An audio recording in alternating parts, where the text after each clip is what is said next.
Hello and welcome to Mini Builds, a channel about building software and electronics projects. In this episode we're going to work on adding some streak information to Habit Board. In the Create Board page we're going to add a drop down that allows the user to select whether it's a daily, weekly or monthly habit, and also the frequency. For example, if they've selected monthly, they might want to do it 4 times a month, so they'll just input 4. To get started, let's add that information to the board. So we'll create an enum called time period, and this will have values day, week and month, and we'll add a time period field to our board along with a frequency, which is just going to be an integer, and we'll add those fields to the constructor, which is probably going to break some other code, so we'll have to fix that. Let's start at main and fix that. This code is importing, so we just need to essentially parse from this parts to a time period and a frequency. So we'll just loop through the values and check and find the first one where the string is equal to parts 2.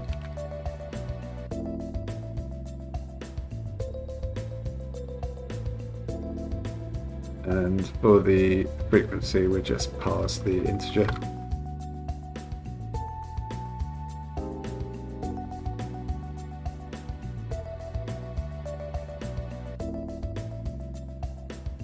Sort that problem out.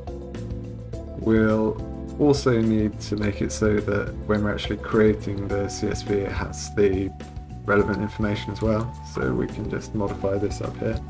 This is where it's doing the exporting. I think we'll just get rid of these unnecessary spaces just in case they mess up the formatting slightly. Cool, so that's the main file done. So here we'll just add some parameters to be passed in, and this we can just get rid of, because we don't really need the sort of default entry anymore. So now we need to make it so that our board page actually has this information. So let's add a drop down button to this page. So we'll just run through all the values of the time period and map them to a drop down button item.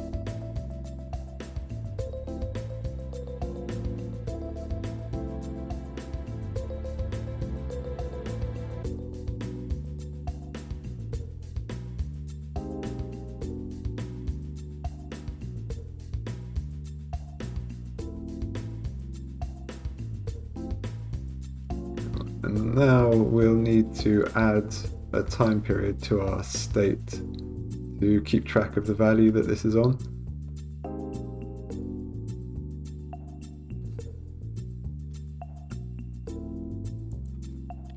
And then set the value that the drop down defaults to time period from the state.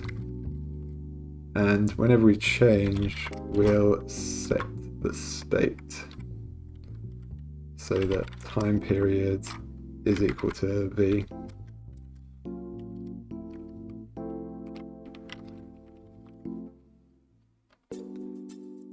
And for the frequency, we'll add another text controller,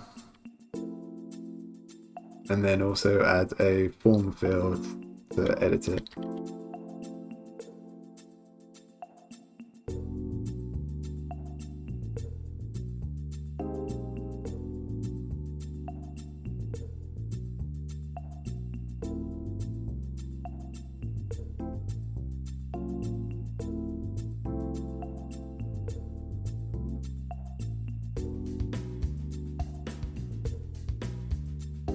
For the moment we'll not do anything when it's changed. but we will change the keyboard type to number.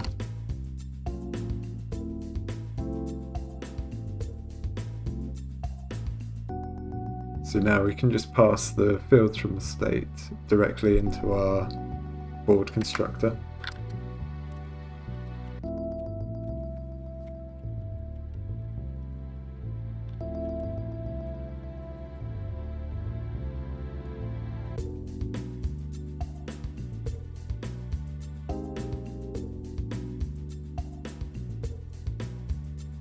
So that solved that problem.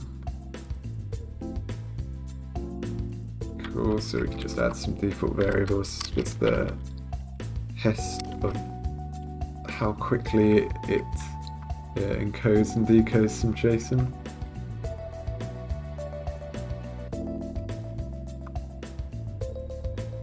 And to do this, we'll need to run the build runner. See if I remember that correctly. Be interesting to see how it handles the enum. So it looks like it does almost the same thing as we do over here, but uses single where, which I wasn't aware of. There we go. So with any luck, we can just why does that keep coming in? So with any luck, we can try and add a new board. Cool.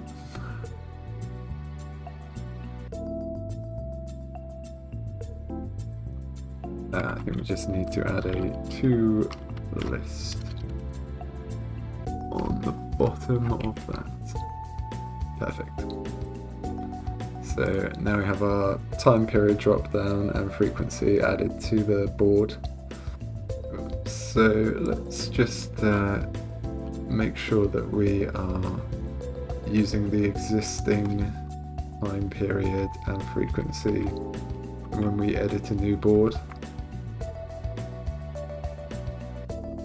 And let's also make this so that it aligns to the left rather than being centered.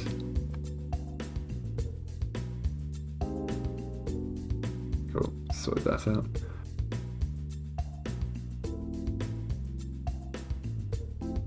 So let's just create a new board. Save that, and then with any luck, when we go to edit it, they'll remain the same. It looks like the time period isn't changing.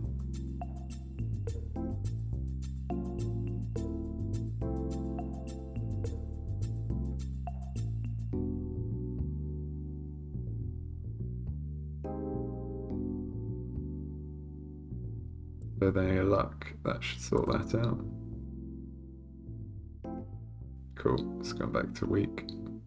And if we change it to month and save, and then go back in, it'll also be a month. That's good. One tiny thing we need to do is to check that the frequency is 1 if it's day, if the time period is day, and then like between 1 and 7 if the time period is week, and then between 1 and 31 I suppose if the time period is month, but I'll just put that as a to-do for the moment. Cool, so now that we have that information attached to the board, we can start working out what the current streak the user is on using that information. So let's add some sort of dates util functions, one that takes in some date time or the entry date time, and then returns the beginning of the day or the week or the month depending on what the time period is for the board. So let's put this all in this one Dart file, and we'll just call it date utils. So the first function is one to essentially truncate the date.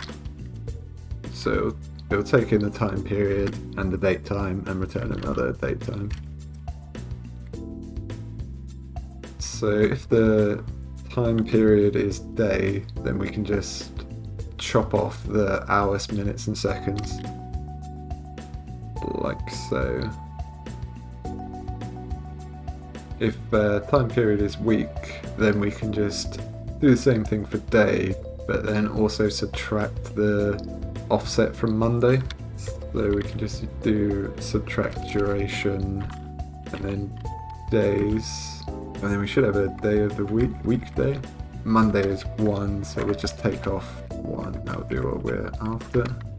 And finally, for month, we can do the same thing as week, but take off the day of the month.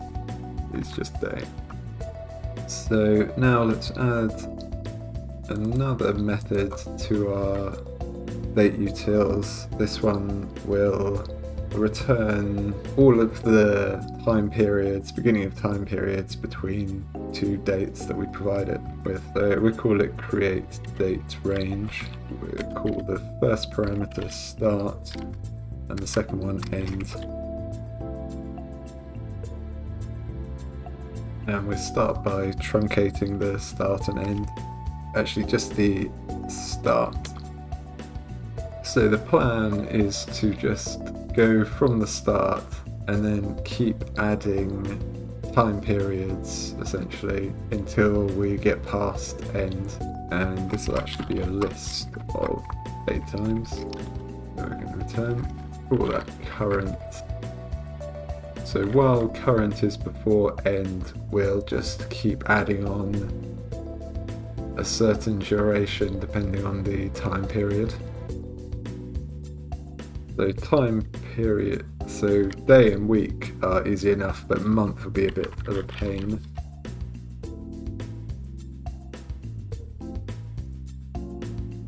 So if it's day, we can just simply add 1 day.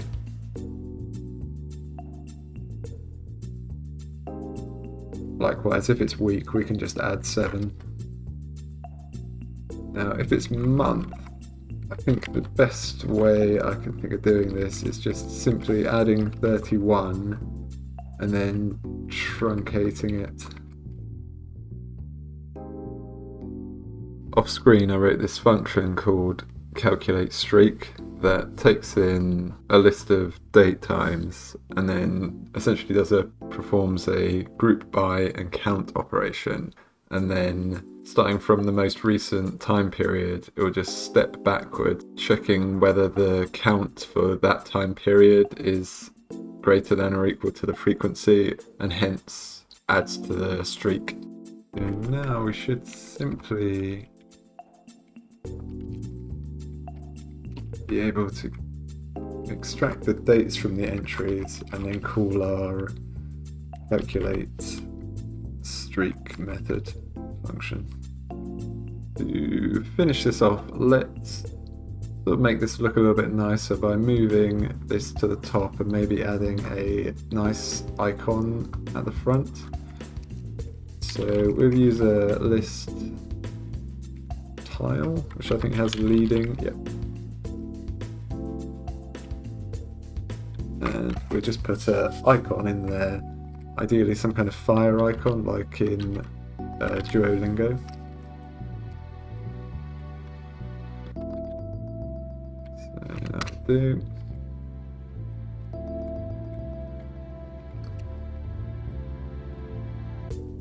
There we go. And the title will just be what we have down here almost.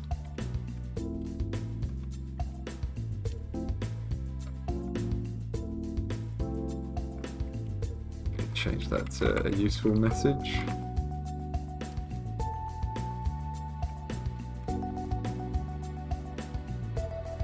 Not too bad. I think we'll just change the colour of this to some kind of orange colour. Colours. Orange. That'll do. Cool, so hopefully that updates. Oh, looks good. So while we're here, we'll just Also change this to be an icon of a pencil.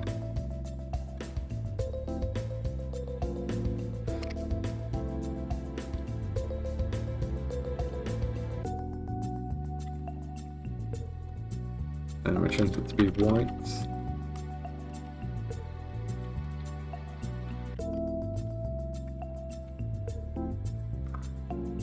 That looks a bit better. Cool.